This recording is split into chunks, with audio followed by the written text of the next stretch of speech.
Les comptes d'épargne en France offrent actuellement des rendements assez intéressants par rapport à il y a quelques années. On parle d'environ 3 à 5% d'intérêt par an, sans risque, mais malheureusement ce sont des offres qui risquent de ne pas forcément durer dans le temps. Par exemple, le taux du LEP a déjà chuté de 6% à 5% en février 2024 et le taux risque de continuer à baisser dans les prochains mois. Quand on parle de placement sans risque, on parle de quoi? On parle de placement qui a un capital garanti, c'est-à-dire que vous ne pourrez pas perdre un centime de ce que vous investissez, mais avec la contrepartie d'avoir évidemment une faible rémunération par rapport à d'autres types d'investissements plus risqués.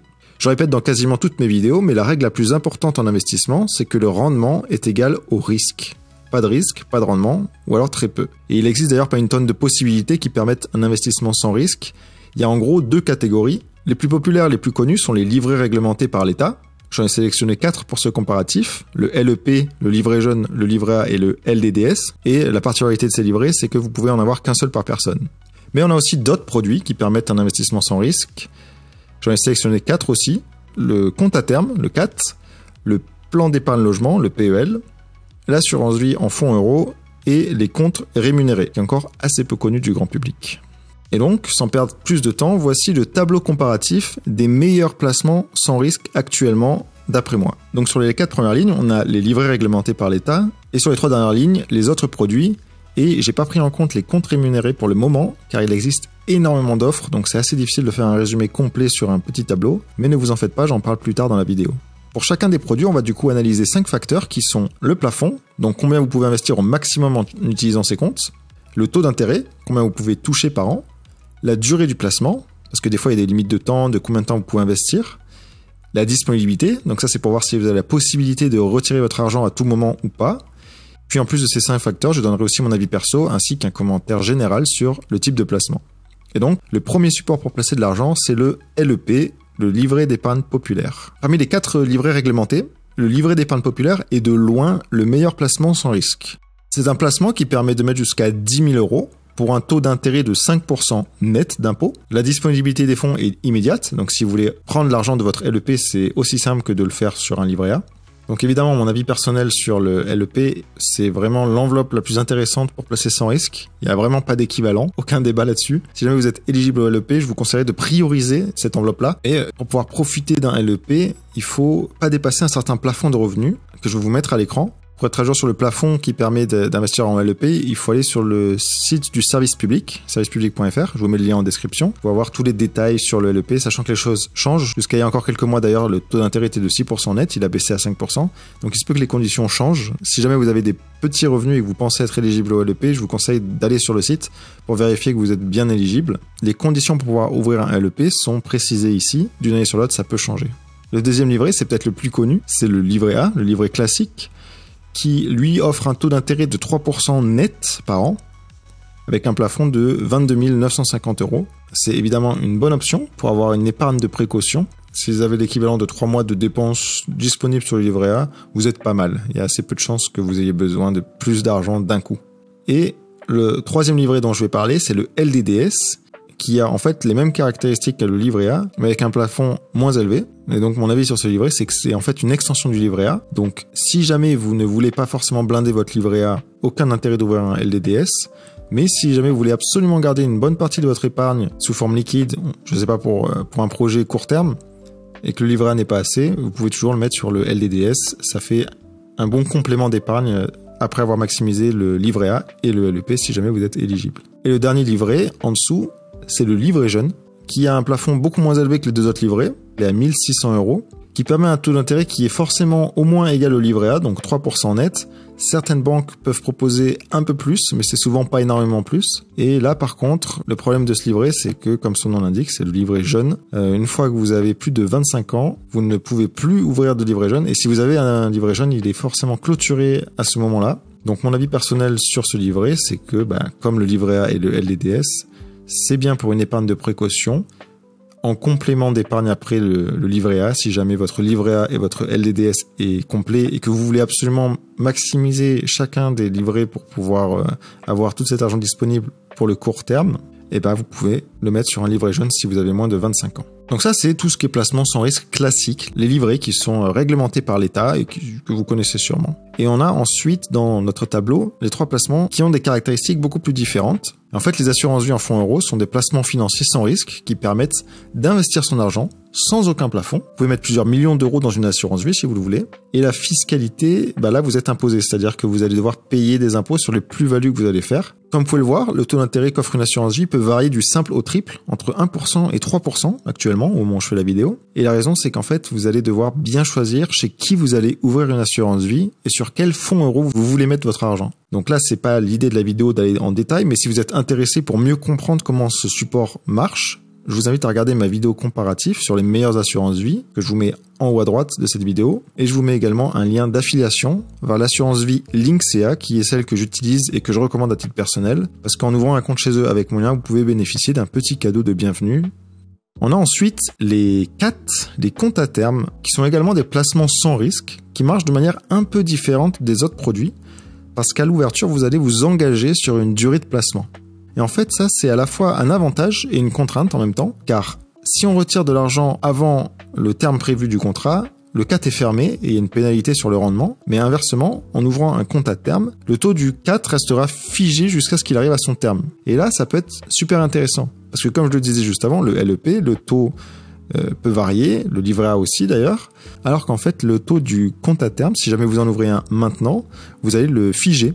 Donc, vous allez être sûr que sur les prochains mois, et ça va en général entre 12 et 36 mois, vous allez bénéficier d'un taux brut garanti, quoi qu'il arrive. Donc, ça va dans les deux sens. Si jamais les taux d'intérêt continuent d'augmenter, donc que les taux des livrets augmentent, vous allez être coincé avec un taux de votre compte à terme assez faible. Mais inversement, si les taux d'intérêt baissent, en fait, vous allez profiter du fait d'avoir ouvert un compte à terme au bon moment, entre guillemets, et donc continuer à générer entre 3 et 3,5% d'intérêt brut sur toute la durée pour laquelle vous avez fixé votre compte à terme. Donc voilà, on peut imaginer l'exemple où vous ouvrez maintenant un compte à terme à 3% sur 3 ans. Donc 3% brut, ça vous fait 2,10% net. Alors que si vous préférez juste investir sur le livret A, vous allez gagner 3% actuellement, ce qui est bien. Mais il se pourrait que dans les 3 prochaines années, le taux du livret A baisse. Et en fait, sur la durée des 3 prochaines années, vous allez perdre. Donc le 4, c'est moins souple que le livret et moins souple que l'assurance vie. Et aussi, ce qu'il faut savoir, c'est que quand vous investissez dans un CAT, il faut définir dès le départ la somme que vous voulez investir. Donc si vous avez une grosse somme, ça peut être intéressant d'ouvrir un CAT, mais on peut pas faire plusieurs versements sur un seul et même CAT.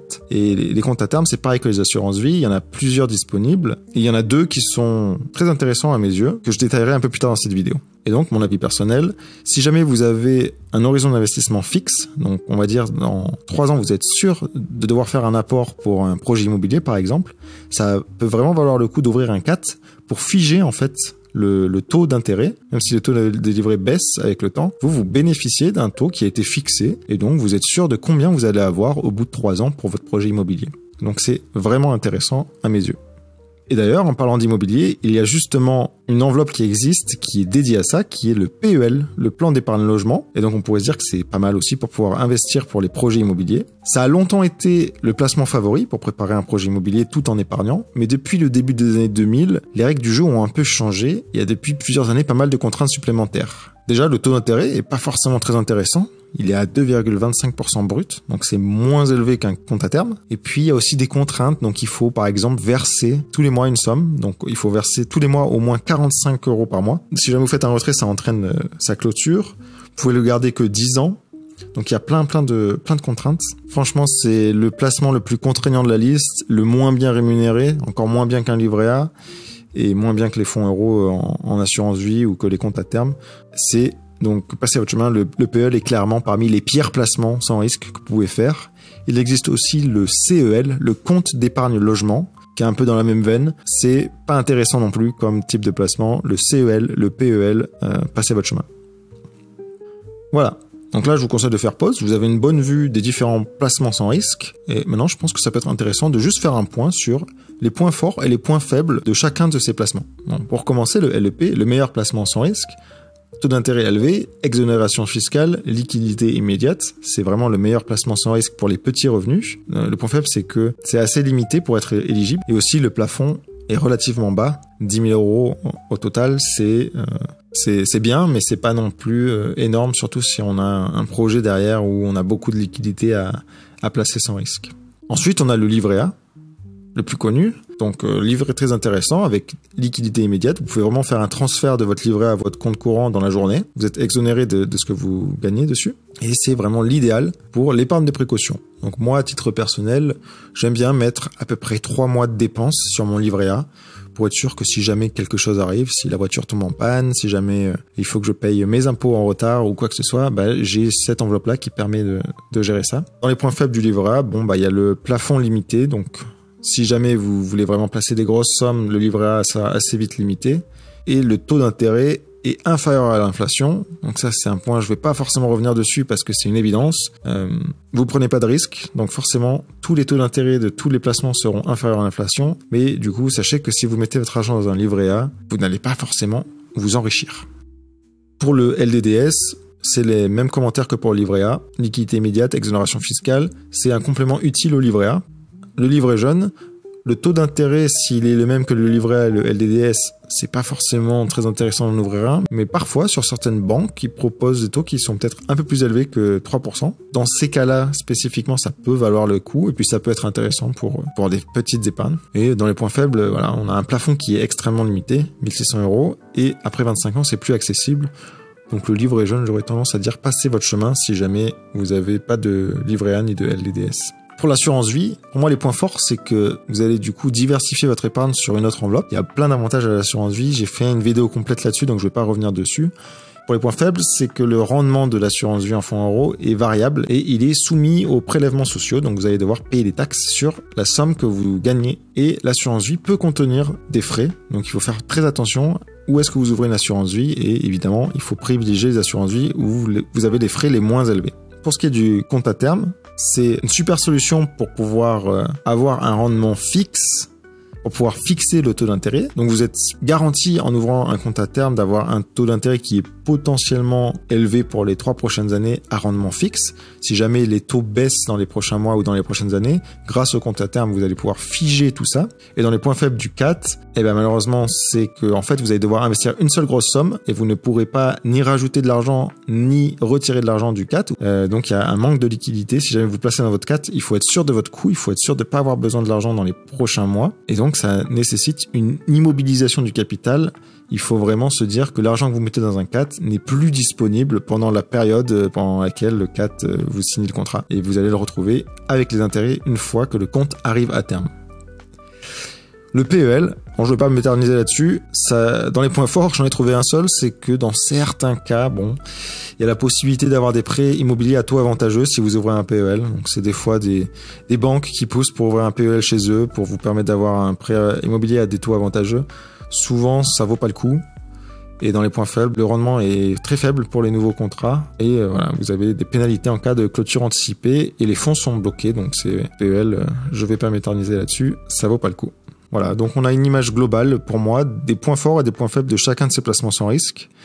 Et donc, concrètement, si jamais je devais faire un top 3, quel est le meilleur choix pour vous? Il n'y a pas de réponse unique, mais je vais vous donner mon avis personnel. Pour moi, en première position, il n'y a aucun doute, le LEP. Si jamais vous avez de l'argent à placer, il vaut mieux l'investir sur un LEP, si jamais vous y êtes éligible. Si jamais vous n'y êtes pas éligible, le livret A est une enveloppe qui est vraiment avantageuse parce qu'il y a un plafond assez élevé et un rendement qui est net d'impôts. Et si jamais vous avez un projet à terme, un projet immobilier par exemple, et que vous voulez placer des grosses sommes d'argent, pour moi la troisième meilleure option, c'est le compte à terme parce qu'en fait vous allez vraiment figer ce taux d'intérêt. Donc non seulement vous bloquez l'argent de manière sécurisée, mais en plus, je l'ai déjà dit, mais je le répète parce que c'est vraiment ça l'avantage, c'est que les taux d'intérêt fluctuent au cours du temps. D'ailleurs, il y a quelques années, quand il n'y avait pas d'inflation, rien, le taux du livret était de 0,5%. Et en fait, il se peut que dans les prochains mois, les taux des livrets baissent drastiquement. Il se peut que le livret A retourne à 0,5%. Mais en ouvrant un compte à terme à 3 ou 3,5%, vous allez vraiment pouvoir être garanti d'avoir ce taux. Même si c'est un taux brut, vous allez être garanti de l'avoir pendant au moins 1 an, 2 ans, 3 ans. C'est vous qui choisissez. C'est une excellente option si vous voulez absolument bloquer de l'argent de manière sécurisée. Et si vous avez des plus grosses sommes à placer, sans risque, la solution que moi j'envisagerais mais qui est pas sur le podium, c'est les assurances vie, qui sont des options intéressantes que j'utilise aussi à titre personnel. Après plusieurs années d'ouverture d'une assurance vie, vous allez bénéficier d'un avantage fiscal. Donc même si vous n'avez pas forcément des grosses sommes à placer, c'est toujours intéressant d'ouvrir une assurance vie. Et juste pour revenir sur les CAT, les comptes à terme, Comme je vous ai dit, il y a plusieurs types de comptes à terme qui existent. Et parmi les comptes à terme que moi je trouve les plus intéressants, on a deux entreprises qui se démarquent selon moi. On a Boursobank et Ramify qui proposent tous les deux des cas intéressants. Donc le premier c'est Boursobank. Donc si je vais sur le site de Boursobank, déjà ils font des offres assez régulièrement. Là par exemple au moment où je tourne la vidéo, ils proposent 150 € d'offert si jamais vous ouvrez un compte bancaire chez eux. Donc ça peut valoir le coup d'ouvrir un compte chez eux et d'ouvrir un CAT par la même occasion. Et si je baisse, donc les taux changent en fonction des taux d'intérêt, donc ça peut aller très vite. Mais là, au moment où je tourne la vidéo, je vois qu'ils proposent un taux de 3% sur 12 mois ou sur 18 mois. Il y a 0 frais d'ouverture, 0 frais de gestion.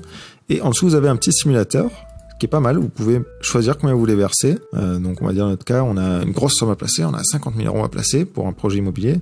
Et on veut être sûr de figer ce taux. Donc je le mets sur 18 mois, je calcule, et en fait, voilà, j'aurais gagné à 2200 € d'intérêt brut sur 1 an et demi. Et vous avez aussi Ramify, qui est une boîte un peu plus récente que Boursobank, qui eux proposent un taux garanti jusqu'à 3,5% annuel brut à partir de 5 000 €. Et là, ils ont une grille détaillée, donc à voir sur leur site. Donc on est un petit peu plus élevé que Boursobank, et il y a aussi un dépôt minimum de 5 000 €. J'aurais tendance à privilégier Boursobank si jamais je devais ouvrir un CAT. Pour moi, leur solution me semble plus intéressante.